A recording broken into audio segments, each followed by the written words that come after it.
Bonjour, vous êtes bien sur Vite Mont Blanc. Comme chaque mois, nous sommes ravis de vous retrouver pour le petit JT, l'info hauteur d'enfants. Nous sommes à Albier, en Maurienne. Nous allons nous promener en forêt tout au long de l'émission. Ce mois-ci, les enfants vont en effet pouvoir poser toutes leurs questions à Jean-Pierre Henry, responsable d'unité territoriale à l'Office national des forêts. Nous vous avons préparé plein de questions pour mieux comprendre le monde merveilleux des forêts. Avant de le retrouver, je vous propose de regarder un petit reportage sur les coulisses de nos préparatifs.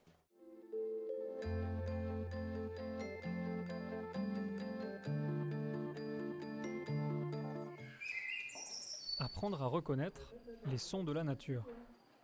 Ce matin, à l'école d'Albier-Montrond, les élèves de maternelle et de primaire ont reçu la visite d'un intervenant de la FRAPNA, la Fédération des associations de protection de la nature. L'objectif était que les prairies fleuries n'aient plus de secret pour les enfants. L'école a prévu une sortie dans quelques semaines. Les prochaines sorties que l'on va faire dans le cadre du projet pédagogique, ce seront des sorties de terrain où on va rencontrer les agriculteurs du coin justement pour enquêter, leur poser des questions et leur faire découvrir les prairies fleuries. Une façon d'aborder avec les plus petits le travail des agriculteurs et le respect de la nature, même si certains semblaient déjà bien informés. Et on découvre pour une fois, Oui. sur deux surfaces. Et voilà. Une intervention qui se voulait ludique pour capter au mieux l'attention des enfants. Au programme des mises en situation, des quiz sonores et une bonne dose d'imagination. Il y avait les oiseaux qui étaient perchés et qu'ils attaquaient les papillons. On entendait les cris des oiseaux. C'était des jeux pour reconnaître les animaux plus facilement. Le projet pédagogique se terminera par la réalisation d'un poster explicatif. Après avoir abordé le thème des prairies fleuries, les enfants découvriront la forêt. On a tenu à ce que toute l'école y participe. Alors, c'est pas toujours facile parce que ça va de 3 ans à 11 ans, donc c'est pas les mêmes centres d'intérêt, c'est pas le même temps d'attention pour chaque élève, mais le fait que ce soit l'entité école qui y participe, c'est important. Donc, on va travailler sur les prairies fleuries. Le travail des agriculteurs et parallèlement sur la forêt parce que c'est aussi une bonne part de nos paysages, quoi. Une seule chose est sûre, après cette émission, les élèves de l'école d'Albier-Montrond seront de vrais petits experts de la nature. Bonjour Jean-Pierre. Bonjour. Quel est votre métier et à quoi sert-il? Alors, je suis technicien forestier à l'Office national des forêts. Et donc, notre métier, c'est de gérer les forêts de l'État et des communes, donc faire en sorte que les forêts elles poussent bien. Comment est-ce qu'on décide de couper les arbres dans une forêt? Alors, comment on décide de couper les arbres? Chaque forêt qui appartient aux communes ou à l'État, elles ont un document qui explique ce qu'on doit faire, quel type d'arbre on veut faire pousser, à quel âge on pourra, jusqu'à quel âge on pourra les faire vivre et comment on pourra les couper. Donc à partir de ce document-là, sur le terrain, quand on est dans la forêt, voilà, on a des consignes, on sait qu'un arbre qui est trop petit, on ne va pas le couper, parce qu'il faut le laisser pousser, il a encore de quoi grossir. Et tel arbre qui est suffisamment gros, on va le couper pour pouvoir récupérer, faire des poutres, des planches ou d'autres choses, des meubles, des chaises. Comment vous entretenez les forêts? Alors pour entretenir les forêts, il y a plusieurs techniques suivant l'âge des arbres. Déjà, on peut être amené à planter des arbres tout petits, dans des zones où il n'y a plus de forêt. Après, si les arbres sont un peu plus gros, ils sont très très serrés, il va falloir en couper quelques-uns, des petits, pour qu'ils puissent grossir. On appelle ça faire des éclaircies. Ensuite, il y a des arbres qu'on peut déjà commencer à récupérer pour se chauffer, pour faire des tout petits sillages. Donc là, ça va être un bûcheron qui va venir, qui va couper certains arbres qu'on aura désignés avant, pour que les plus jolis ils aient de la place pour grossir. Et enfin, à la fin de la vie des arbres, on a des très très gros arbres. Donc là, on va décider lesquels on va couper, en sachant qu'on en enlève un et qu'il faut que derrière, il y ait des petits qui poussent. Donc on s'arrange pour que les graines qui sont sur les arbres arrivent au sol et puissent donner des petits arbres derrière. Et le cycle est bouclé. Mais tout ça, ça s'étale sur une centaine d'années, au même endroit. Donc moi, je fais des choses, c'est pas moi qui irai récupérer les arbres que j'ai plantés cette année. Hein, ça sera mes enfants, mes petits-enfants qui iront ramasser. Ou tes petits-enfants. Voilà. Bonjour Jean-Pierre. Bonjour. Y a-t-il des vêtements spéciaux pour travailler en forêt? Alors, il y a des vêtements spéciaux pour les gens pour les bûcherons qui coupent. Donc c'est des vêtements qui empêchent de se couper. Parce qu'on coupe les arbres avec une tronçonneuse. Donc c'est un appareil qui va très vite, qui est très coupant. Donc les bûcherons, ils ont des pantalons spéciaux qui sont renforcés, qui empêchent de couper les jambes, qui empêchent de couper, ou des vestes qui empêchent de couper les bras. Après, pour les forestiers comme moi, eh ben, on a des tenues pour qu'on nous reconnaisse, pour dire attention, c'est le forestier. Voilà. Que se passerait-il si l'ONF arrêterait d'entretenir la forêt? Alors j'ose espérer qu'il y aurait quelqu'un d'autre à notre place qui entretiendrait la forêt, un autre service qui s'appellerait peut-être autrement. Si on arrête d'entretenir la forêt, eh ben, elle risque de pousser... C'est un peu comme un jardin, une forêt. Donc quand on sème des radis, qu'on n'éclaircit pas les radis, qu'on ne ramasse pas les salades quand elles sont mûres, le jardin il se transforme en friche. Donc il y a plein de mauvaises herbes qui poussent, les salades, les radis ne grossissent pas. Donc la forêt, ça ferait pareil. Et puis il y aurait aussi peut-être des gens qui iraient couper tout et n'importe quoi comme ils veulent, quoi. Voilà. Merci Monsieur Henry, on vous retrouve dans quelques minutes. Mais avant, je vous propose de découvrir une initiative réalisée en Pays de Savoie pour préparer nos forêts au réchauffement climatique. L'opération s'appelle Forêt d'avenir.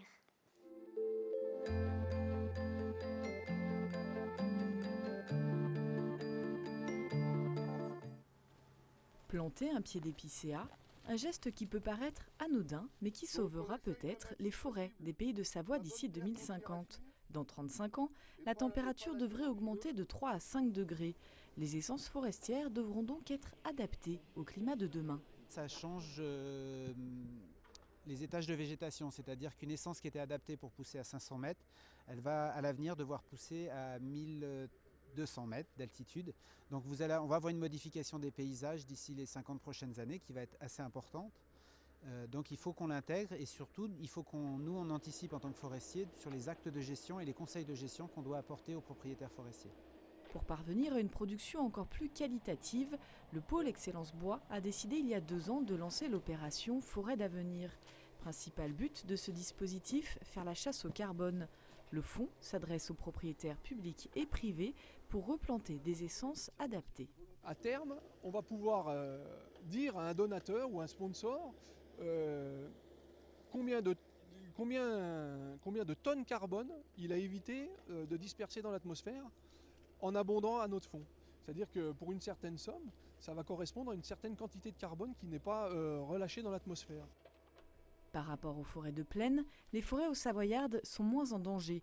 Les modifications climatiques ont des conséquences plus importantes sur les essences en plaine. Le réchauffement climatique, ça va être l'un des enjeux majeurs au niveau social et mondial des prochaines années. Le seul élément qui peut faire modifier ce changement climatique, qui peut influencer cette séquestration CO2, c'est les océans et les forêts. Donc l'enjeu forestier, il est considérable pour les Pays de Savoie. Le fonds est soutenu par le Conseil Savoie-Mont-Blanc. Il vise à protéger les forêts des Pays de Savoie. Elles couvrent 1/3 des 2 départements savoyards. Et ces aiguilles-là, elles finissent par mourir. On vient de le voir, les enfants d'Albier ne manquent pas de curiosité. Les questions sont encore nombreuses. On écoute Siméon et Antoine. Bonjour Jean-Pierre. Bonjour. Qu'arriverait-il s'il n'y avait plus de forêt? Alors, s'il n'y a plus de forêt, on arriverait très rapidement à un désert, comme on a en Afrique, comme on a en Asie. Il y a des zones où c'est le désert après la forêt. Donc la forêt elle a un rôle de protection des sols, de régulation des eaux. Donc s'il n'y a plus de forêt, il y a des inondations qui peuvent avoir lieu, puis de la terre qui s'en va, des rochers qui tombent, et au final on tombe sur un désert. Que serait la forêt sans animaux? Alors, que ferait la forêt sans animaux? Ce ne serait pas une forêt. Parce que dans la forêt, il y a des arbres, mais il y a des champignons, il y a des fleurs, il y a des animaux. Ça vit ensemble. Ça vit ensemble. Donc, les animaux, ils mangent un petit peu de la forêt. Ils laissent la place à d'autres arbres pour pousser. Et s'il n'y a plus d'animaux, déjà, c'est pas marrant, parce qu'on va en forêt, on ne voit rien. Donc, c'est pas très joli. Et puis, la forêt, elle se déséquilibre. Bonjour Jean-Pierre. Bonjour Antoine. Pourquoi y a-t-il de différentes sortes d'arbres? Alors pourquoi il y a différentes sortes d'arbres?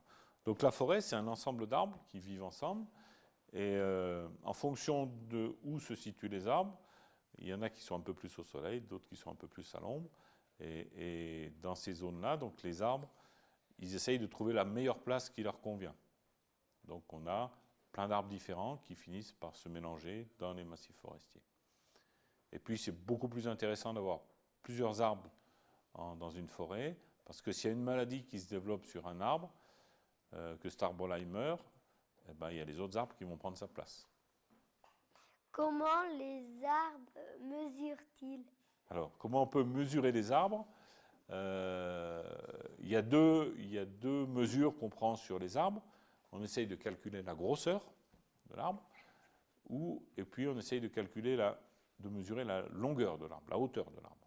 Alors, pour prendre la grosseur, on a un appareil qu'on appelle un compas, mais ce n'est pas tout à fait le même compas que vous avez pour faire des ronds, des cercles à l'école. On appelle ça un compas forestier, et ça nous permet d'avoir le diamètre de l'arbre. Et pour mesurer la hauteur, c'est soit on dit cet arbre-là, il fait à peu près 20 mètres de haut, parce qu'on connaît à peu près les hauteurs, soit on a des appareils qui nous permettent de mesurer la hauteur exacte de l'arbre quand il est debout, et à partir du diamètre et de la hauteur de l'arbre, on sait calculer un volume. Ça, c'est des mathématiques. Donc on a des tableaux qui nous disent une hauteur, un diamètre, ça fait tel volume de l'arbre.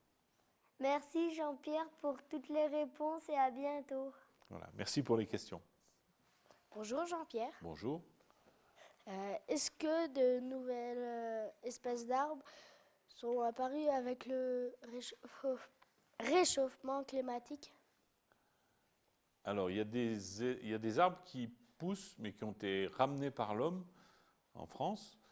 Soit ils ont été amenés pour de la décoration, mais on ne voit pas changer très très rapidement la forêt. Il faut une centaine d'années pour que ça pousse.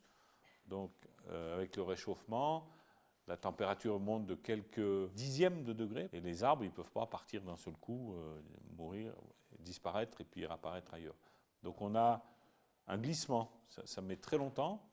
On va avoir des arbres qui vont plus pousser dans certaines régions parce qu'à force d'avoir soif, ils vont mourir. Et ça va durer un certain nombre d'années. Mais on arrive à avoir des arbres qui sont nouveaux en France, qui n'existaient pas avant, qui ont tendance à se développer, oui, bien sûr. Merci Jean-Pierre pour votre réponse. Merci à toi.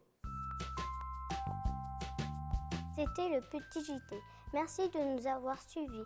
Merci à Monsieur Henri d'avoir répondu à nos questions et à toute la classe de nous avoir aidés à les préparer.